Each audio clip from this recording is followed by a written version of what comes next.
Okay, I don't say this in every video, but this is kind of like an intro. So if this is your first time watching me, just want to explain a little bit about what my channel's about. Basically, I had moved from Arizona to Washington, and I was basically living in my car because moving to a new city. I didn't really know how to get an apartment right away. Had to work for a little while before I could move into an apartment, but what I actually ended up doing is after living in my car, I ended up living in a travel trailer, which I was able to rent so I could park it on the property for a little while before I actually ended up moving and living in what they have in Seattle are these things that are called like micro apartments. So basically you get an apartment that's like the size of a closet. Sometimes you don't even have your own bathroom. You certainly don't have a kitchen. It's just a tiny little room, somewhere to sleep, which is great. But in these micro apartments, you have basically shared bathrooms, a shared kitchen, which is really great for people that are probably into like communal living. I personally was someone, I didn't cook much, so I would eat a lot of to-go food at the time. Because after living in a car, I mean, you can't really cook in a car either. The transition there is probably not having a very healthy lifestyle because I wasn't cooking my own food. I was eating probably a lot of junk food. But all of that's something I'll probably get into in a future video. But basically, I just wanted to explain a little bit of what this channel is about. So some of the topics I like to cover is, of course, sleeping in your car, living in your car, using your car to camp. And then also, I talk about employment opportunities, job offers. So a little early on, I had gotten involved in some jobs that will offer housing. Sometimes these are jobs where you're working at fancy resorts, or you're working out in the wilderness, or you're working at like running a campground. So all of these places, they offer you a place to live while you're working there because they're in very remote areas. So I do talk about those kind of jobs as well. I have a whole video series about that. And I'll definitely add more to that series just based on my knowledge of working for national parks. Because you are in these very remote areas, they do offer housing. They a lot of times offer meals as well. So there's a lot of benefits. And so I feel like these are job offers that maybe young people like to take, especially college kids. Maybe it's like summertime and school's out for the summer, so they're looking for somewhere to go for the summer before they have to return back to school.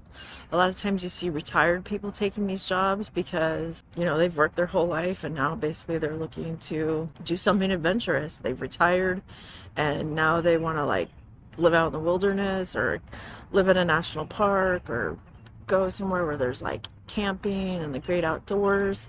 So there's a lot of opportunities of people for all ages, all walks of life. And so it's definitely something that I like to talk about because they are interesting and fun jobs. But there are some pros and cons that come with a job that offers housing, especially when these are sometimes seasonal or temporary jobs. When the job ends, then you basically don't have a place to live, right?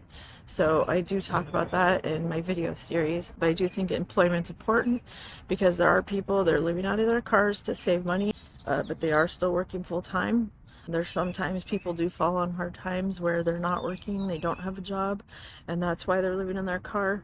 And so I like to talk about these job offers, these employment offers that maybe will help you get a leg up on things, try to get yourself back in the game, so to say.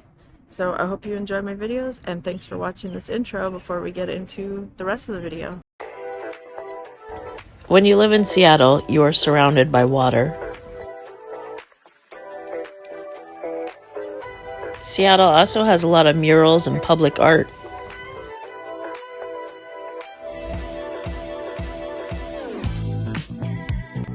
Seattle is sometimes called the Emerald City, and walking on this sidewalk, you can see all the green that's all around.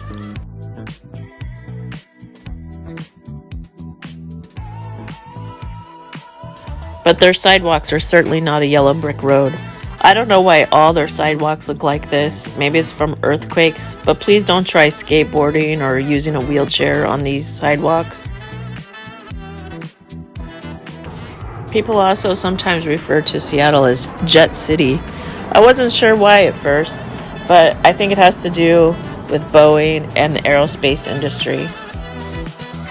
Seattle also has some Amtrak trains that run to Portland daily. You can also take a train to head up to Canada. So when I first moved to Seattle and I didn't know my way around, I learned fairly quickly that as long as I could see the Space Needle, I could pretty much figure out where I was at all times.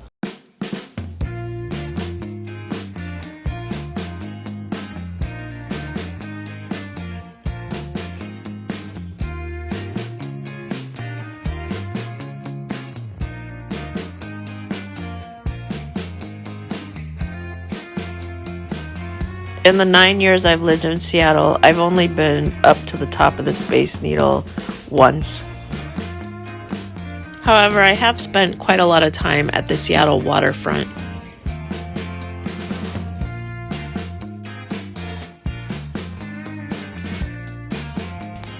Now, if you're lucky, there are whale sightings in Seattle, but they are very rare.